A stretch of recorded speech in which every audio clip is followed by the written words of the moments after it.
कार्यक्रम का उद्देश्य किसी भी धर्म, जाति या किसी की भावनाओं को ठेस पहुंचाना नहीं है। जी न्यूज प्रस्तुत करता है टाइम मशीन, 75 वर्ष के युवा भारत की अनकही अनसुनी दास्तां अदिति त्यागी के साथ। नमस्कार, मैं हूं अदिति त्यागी और आपके लिए लेकर आई हूं हमारा special time machine. Time machine में आज बात होगी 33 साल के हो चुके आजाद भारत की। हम आपको दिखाएंगे कि कैसे इंदिरा गांधी ने अपने पिता पंडित जवाहरलाल नेहरू के सपनों की यूनिवर्सिटी जेएनयू पर लगवा दिया था 46 दिनों के लिए ताला। साथ ही आपको यह भी बताएंगे कि कैसे विमान हादसे में हुई थी संजय गांधी की मौत, और आप ये भी जानेंगे कि कैसे हुआ था भारतीय जनता पार्टी यानी बीजेपी का उदय। आपको दिखाएंगे कि कैसे दीपिका पादुकोण के पिता प्रकाश पादुकोण ने मचाया था इंग्लैंड में तहलका। हिमालय की कार रैली के बारे में भी होगी बात, और बताएंगे कि आखिर सूर्य ग्रहण के दौरान लोगों को घरों के अंदर बनाए रखने के लिए सरकार ने कौन सी फिल्म घर घर दिखाने की योजना बनाई थी। तो बिना वक्त गवाए टाइम मशीन में शुरू करते हैं आज का सफर और आपको दिखाते हैं 1980 की 10 अनकही और अनसुनी कहानियां।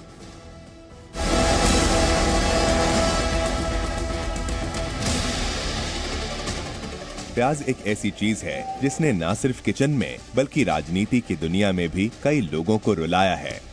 प्याज की वजह से कई बार सरकार बनी और गिरी है। साल 1980 में भी कुछ ऐसा ही हुआ था। 1977 से 1980 में जनता पार्टी की सरकार में प्याज की कीमतें काफी बढ़ गई थीं। ऐसे में इंदिरा गांधी ने प्याज के बढ़ते दामों को 1980 के आम चुनावों का मुख्य मुद्दा बनाया और नारा दिया कि जिस सरकार का कीमत पर जोर नहीं, उसे देश चलाने का अधिकार नहीं। प्याज की बढ़ती कीमतों को महंगाई से जोड़ते हुए इंदिरा गांधी ने फूलों की जगह प्याज की माला पहनकर उस वक्त रैली करना शुरू किया।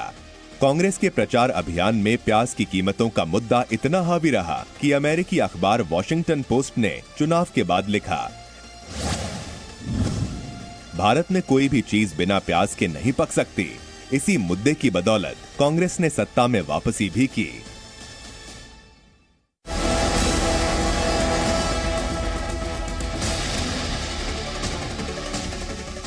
साल 1980 में देश में ऐसा सूर्य ग्रहण पड़ा जिसके लिए सरकार को एक बड़ा प्लान तैयार करना पड़ा। 16 फरवरी 1980 को सूर्य ग्रहण था।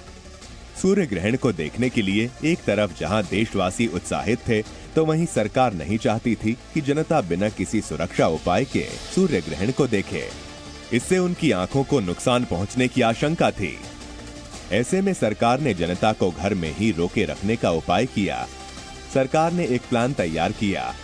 भारत सरकार ने दूरदर्शन पर एक सुपरहिट फिल्म दिखाने का फैसला किया ताकि फिल्म देखने के लिए लोग घरों के अंदर ही रहें।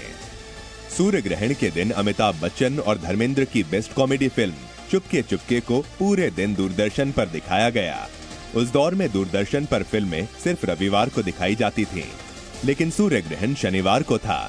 इसके बावजूद फिल्म दूरदर्शन पर दिखाई गई और लोग सूर्य ग्रहण भूलकर फिल्म देखने के लिए टेलीविजन के सामने डटे रहे।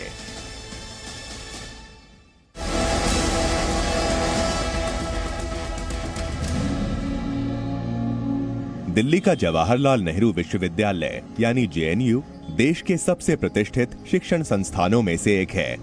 पंडित जवाहरलाल नेहरू के सपनों की यूनिवर्सिटी यानी जेएनयू की स्थापना 1969 में की गई थी।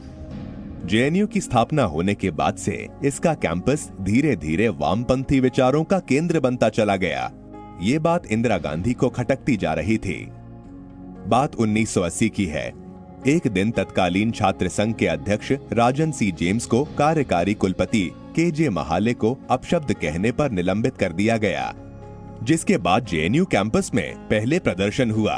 कुलपति के कमरे में जेम्स और उनके छात्र मित्रों ने तोड़फोड़ की, जिसके बाद हिंसा भड़क गई। उस वक्त हालात इतने बिगड़ गए कि इंदिरा गांधी सरकार को 16 नवंबर 1980 से 3 जनवरी 1981 के बीच जेएनयू को 46 दिनों तक लगातार बंद करना पड़ा।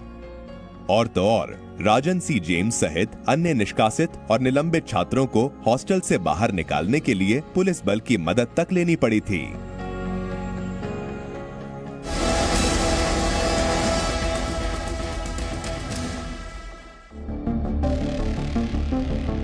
भारतीय जनता पार्टी मतलब देश की वो राजनीतिक पार्टी जिसका दमखम पूरी दुनिया देख चुकी है।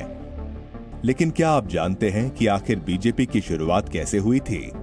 6 अप्रैल 1980 ये वो तारीख थी जब जनता पार्टी छोड़कर अटल बिहारी वाजपेयी, लाल कृष्ण आडवाणी, मुरली मनोहर जोशी, विजया राजे सिंधिया, सिकंदर बख्त जैसे बड़े नेताओं ने भारतीय जनता पार्टी बनाई थी। 1980 से 1986 यानी 6 साल अटल बिहारी वाजपेयी ने भाजपा के पहले राष्ट्रीय अध्यक्ष की कुर्सी संभाली थी। इसके बाद 1986 से 1990 यानी अगले 4 साल लाल कृष्ण आडवाणी पार्टी के मुखिया बने। फिर मुरली मनोहर जोशी के साथ अलग अलग बड़े नेता बीजेपी की बागडोर संभालते हुए आगे बढ़े। पार्टी के गठन के बाद इसका पहला अधिवेशन दिसंबर 1980 को मुंबई में हुआ था। इस अधिवेशन में भाजपा के पहले अध्यक्ष अटल बिहारी वाजपेयी ने कार्यकर्ताओं को संबोधित करते हुए कहा था कि भारत के पश्चिमी घाट को मंडित करने वाले महासागर के किनारे खड़े होकर मैं ये भविष्यवाणी करने का साहस करता हूं कि अंधेरा छटेगा, सूरज निकलेगा, कमल खिलेगा। और भाजपा देश की ही नहीं बल्कि विश्व की सबसे बड़ी पार्टियों में से एक है। केंद्र के साथ साथ देश के ज्यादातर राज्यों में भाजपा की ही सरकार है।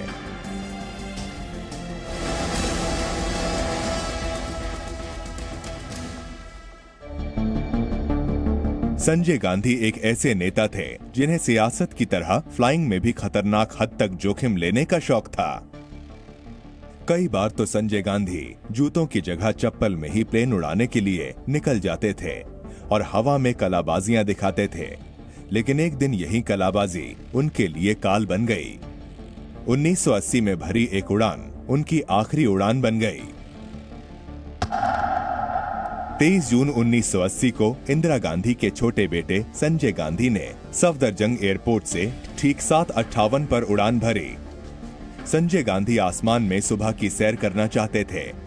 कैप्टन सक्सेना पिट्स के अगले हिस्से में बैठे और संजय ने पिछले हिस्से में बैठकर कंट्रोल संभाला।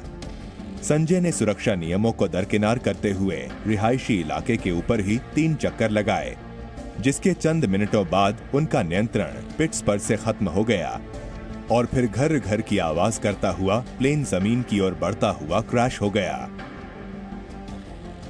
जिसके कुछ देर बाद खबर आई कि विमान में सवार संजय गांधी और कैप्टन सक्सेना दोनों की मौत हो चुकी है।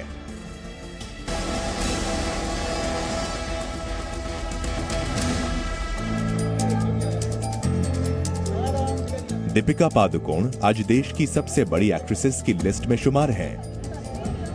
या यूं कहें कि दीपिका आज बॉलीवुड की नंबर 1 स्टार हैं। लेकिन दीपिका से पहले उनके पापा प्रकाश पादुकोण ने देश का सीना गर्व से चौड़ा किया है।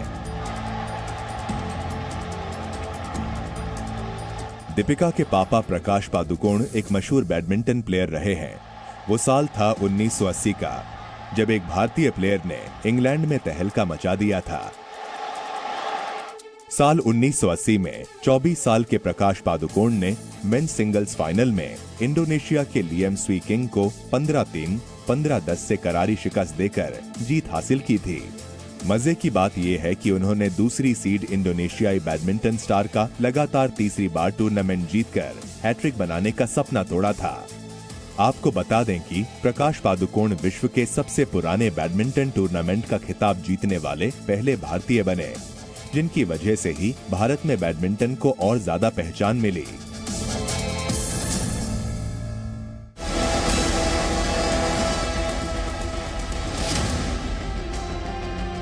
मस्तिष्क यानी दिमाग, जिसके बलबूते पर इंसान क्या से क्या नहीं कर सकता है। और साल 1978 में शकुंतला देवी ने कुछ ऐसा ही किया कि पूरी दुनिया में उनके नाम का डंका बजा। ह्यूमन कंप्यूटर और मैथमेटिक्स की क्वीन कही जाने वाली शकुंतला देवी ने 18 जून 1980 को इंपीरियल कॉलेज लंदन में 2 13 डिजिट की रैंडम संख्याओं को सफलतापूर्वक गुणा करके इसका जवाब दिया। खास बात यह है कि जिस रैंडम संख्या से शकुंतला देवी ने मल्टीप्लाई यानी गुणा किया, वो संख्या इंपीरियल कॉलेज की कंप्यूटर डिपार्टमेंट ने ऐसे ही चुनी थी। शकुंतला देवी की ये उपलब्धि गिनीज वर्ल्ड रिकॉर्ड्स में शामिल हुई थी।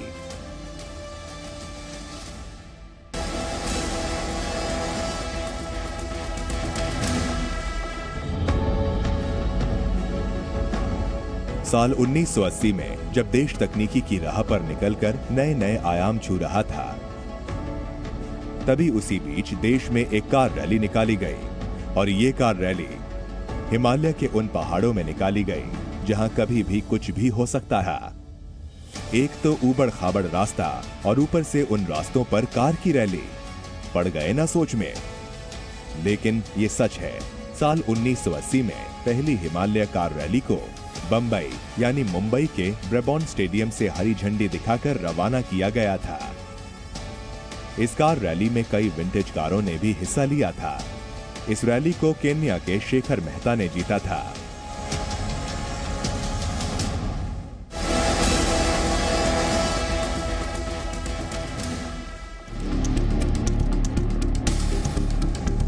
भारत में 70 और 80 के दशक में एम्बेसडर कारों का ही क्रेज था, लेकिन इसी बीच देश में सफेद रंग की एक ऐसी कार आई जिसने काफी कुछ बदल दिया और हर किसी की पहली पसंद बन गई, या यूं कहें कि आम जनता की पसंद बनी।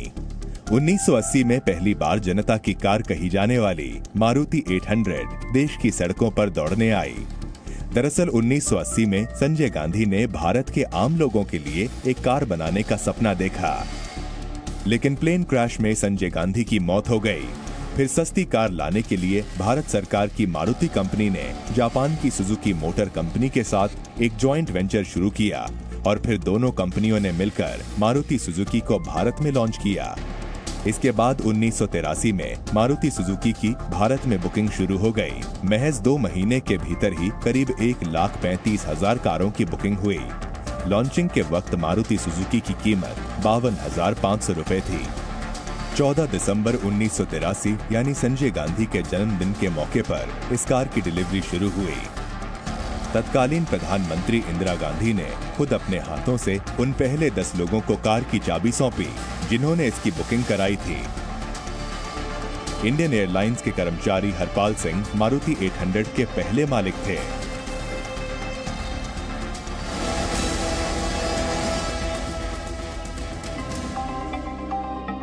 आजादी मिलने के साल यानी 1947 में ही भारत का पहला डाक टिकट भी जारी किया गया।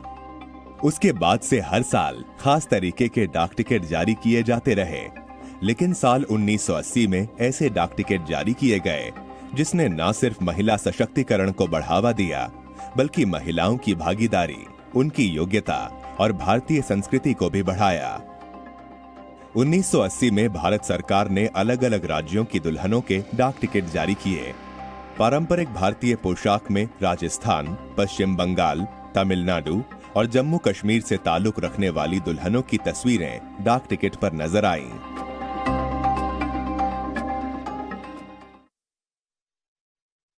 टाइम मशीन में आज आपने सफर किया वर्ष 1980 का। कल टाइम मशीन में आपको लेकर चलेंगे 41 साल पीछे और दिखाएंगे कैसे साल 1981 ने राजीव गांधी के जिंदगी में लेकर आया एक बड़ा राजनीतिक मोड़। साथ ही बात करेंगे उस दूध वाले की भी जिसने जिद में बना दिया था देश का पहला उड़न खटोला। जानेंगे 1981 में आई उस फिल्म के बारे में जिसकी वजह से कपल्स करने लगी थी सुसाइड, और देखेंगे किस हादसे की वजह से बंद हुआ था कुतुब मीनार। आज के लिए बस इतना ही। कल फिर मिलेंगे टाइम मशीन में। तब तक के लिए नमस्कार, स्टे सेफ। अमृत महोत्सव के प्रारंभ होने राष्ट्रपति जी ने आतंकवाद की घोषणा की। कदम ब कदम मिलाकर आगे बढ़ा है।